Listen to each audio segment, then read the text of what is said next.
Hi everyone, welcome to another episode of PKM Weekly, end of the month, and let's see what's been in store for us from the past week. Thymer, they've got an upcoming release and new features that are about to be implemented or already implemented, and that includes things like time of day, so natural language processing for morning, afternoon, evening, night, noon, blah blah blah. Created that and modified by operators, so we can now search by that. Keyboard navigation, point-in-time rewind, which is great, so you can go back to your whole database or your whole Thymer space in one go. Sidebar collapse remembers the width, mobile sidebar, API, and bug fixes. So a lot of cool stuff being updated in Thymer, which is great to see. Daniel, he did a video on a way to get your tasks in a simple collection inside Thymer. So definitely do check this out, and it's great to see a bit of Thymer in action. I do still plan on doing a video, so look out for that one. And then for those that are wanting to try out Thymer, here's a few invites for you. You just need to go to the page, put in one of these codes, and off you go. So that was that on Thymer. So Obsidian, they've got a few things that have been released in the past week or so. Help window, bases, copy and paste menu now show up, and settings is no longer in the next to community plugins. And the mobile's gone through a little bit of cosmetic changes, new appearance, full screen, new app actions, and Vault Switcher. So quite a lot of things being updated in Obsidian. Next up was Construct by D. They did a video a few weeks ago, I think it was now, on Obsidian and Claude, and now he's wrote an article of his first 14 days of using Claude Code and Obsidian.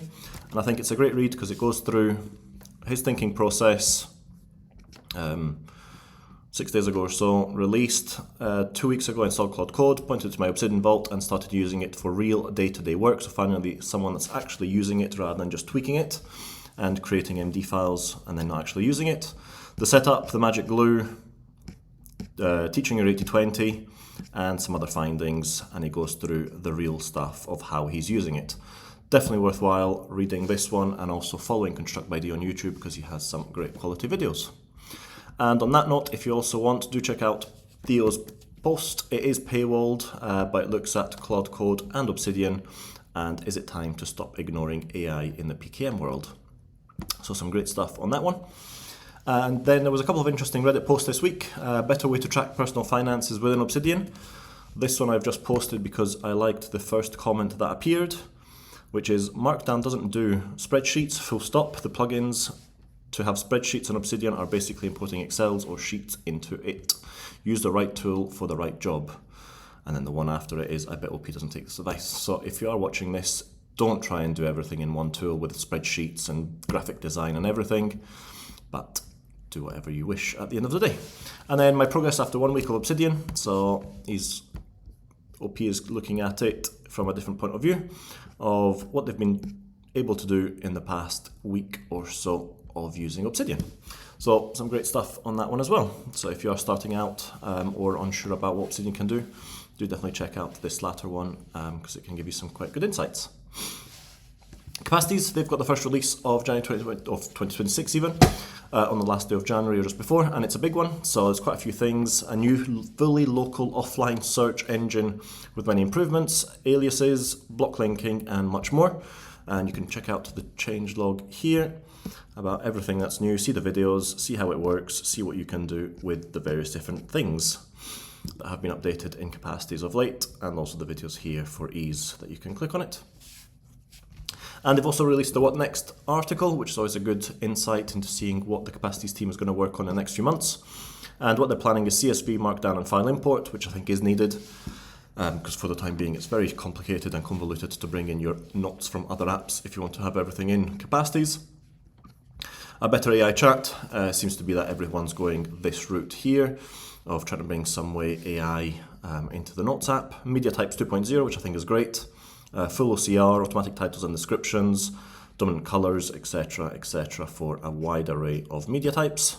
And smart context and semantic search, as well as connecting Capacities to other apps and AI outside of Capacities with the MCP server and AI connectors and API 2.0.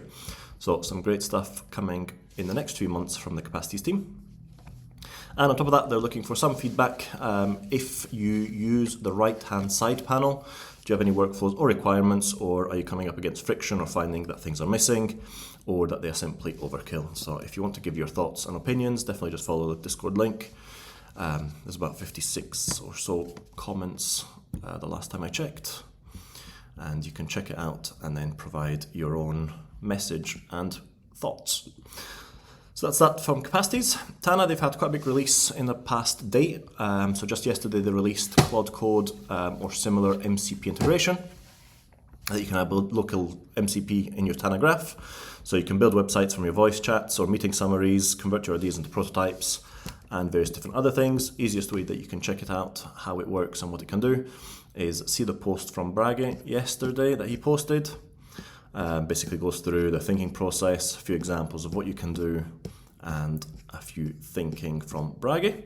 And they do say it's just the beginning, so more to come in due course. And then some of the requirements and the documentation from the Tana team that you can get it set up and various different things. From what I've read, I've not actually tested that out, but you do need a Tana Pro account. So that's just something to keep in mind, that if you're not seeing these things, it's probably because you don't have a Tana Pro account. But from what I'm reading in the Slack, the people that have started to use it are quite impressed by it, so that's good stuff. Other updates were voice chat, so you can now update voice chat on the iOS. Search the web, see what's in your sidebar, search your graph, and you can just do the same for Android as well. So you've now got access to Tana voice chat through Android, which is good just to bring them to parity.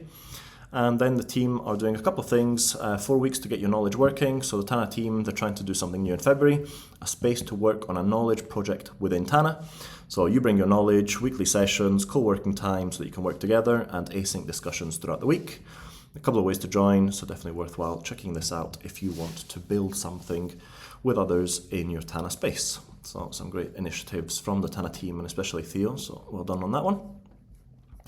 Logseq plus Claude Code. This is a video from Dario, who's nicely making a comeback to videos, which is great to see.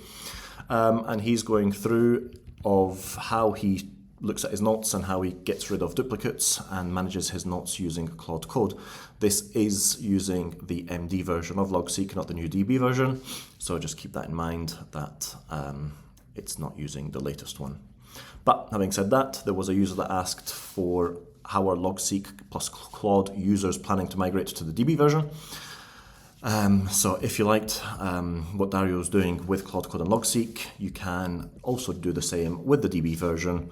And there's basically a MCP feature available within the within Logseq DB that you can connect to Claude. So definitely worthwhile checking these out and seeing how it works and seeing what other people think. Let me just close this as well.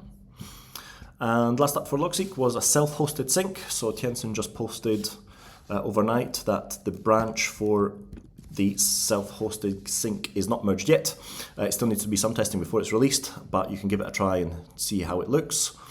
So there's this test sync pages .dev, so you can have a look through it, and then there's also the updated GitHub repo with various different comments and statuses of where they're at. So that's nicely coming along very well. So a nice one from the Logseq team on that one. Appflowy, they've released version 11.1 or 0.11.1 and includes highly requested database features. So now gallery, list and chart views, they're all part of Appflowy, so you can get to them quite easily.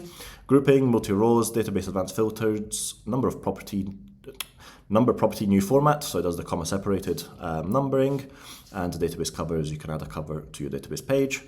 A lot of stuff on the non-database side, you can now export to PDF, Mermaid plugin support, and various different other things. And the cool stuff is what they're planning to release in the upcoming versions is Google Drive embeds, database feed view and page comments, which sounds very exciting, create a database page with predefined template, and AI meeting notes auto-detect and start transcribing, as well as AI mini chat in a document with search. So as with other apps, quite a lot of AI integration, and the good thing with Appflowy is you can check out the video and see how the latest updates work. Octarine, they've just released 0.34.1, lots of different improvements. When you're editing or creating a theme, you can change the color palette and the recording in history, so you can go back and undo things that you may have messed up. New settings editor, the rename section now uses the mark background color, just to make it more visual. Zooming in and out also scales the editor text, as well as there was this one which they've just posted this morning, which sounds very exciting in the sense that views are about to get much faster. So that is quite speedy, of the, I guess, the database view, and it's going to be implemented in due course. Workflowy, a little bit of chat on Reddit, mostly complaints I should say, about the recent changes and how things are done in Workflowy, and I think the main issue is that Workflowy went about it in quite a silent way without really announcing it or without really getting people's opinions. And the main issue seems to be around the quotas that you have. So if you create a note and you delete it, even if it's deleted within the first few seconds of it, it doesn't matter, it still counts towards your 500 notes quota. So that's not great. And then you've also got a constant prompt to subscribe to Pro on the main window. So there's been quite a bit of discussion on these two. One of them has been closed, this one here, which unfortunately you can't really do anything with it, but you can at least read it. And then there's a new one on this page here, so you can go through it and see what people are saying in terms of the updates.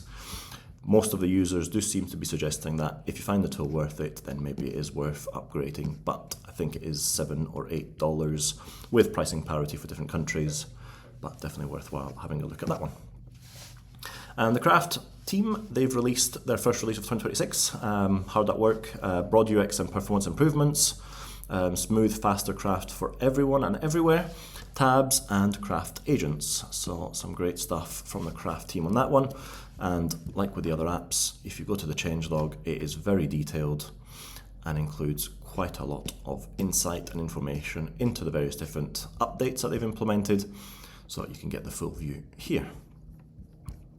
Noteey, they've released version 1.46, and that's available for now for download, and it makes the UI look much better. So comprehensive UI upgrades, optimized project list page, copy links, rename links, remember connections, etc. And you can see the updates that have been implemented in the Noteey app through this video here, and seeing what's new and how to use it.